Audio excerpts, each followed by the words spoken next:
প্রতিদিনের চিন্তা ও প্রার্থনা। 13ই জানুয়ারি, দিনের প্রধান চিন্তা।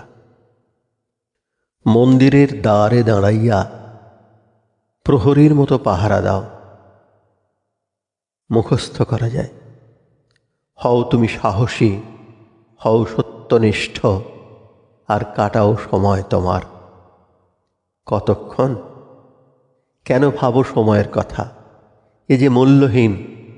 সময় যে আমাদের নহে লক্ষ্যস্থল, নহে সে মোদের উদ্দেশ্য কেবল। তবু করো তুমি প্রতীক্ষা, চাহি পথপানে, আর থাকো সচেতন। সময়ের ধীর পদক্ষেপে হবে তব অন্তর আর আত্মার স্ফুরণ। উপদেশ: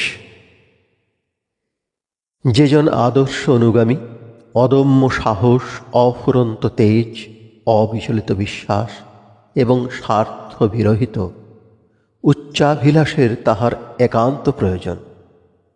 বাধার অভিমুখী হইয়া সেজন নির্ভীকতা দেখাইবে, অকৃতকার্যতায় সে রহিবে অকাতর। অন্ধকার যখন তাহাকে ঘিরিয়া আসিবে, তখন সে বিশ্বাস হারাইবে না।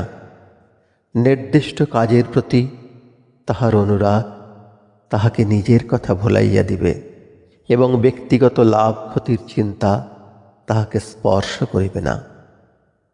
প্রার্থনা: হে সর্বকরুণার আধার, তুমি যে আবির্ভূত হইয়া আমার কাছে কাছে রহিয়াছ, আমাকে এই অনুভূতি দাও।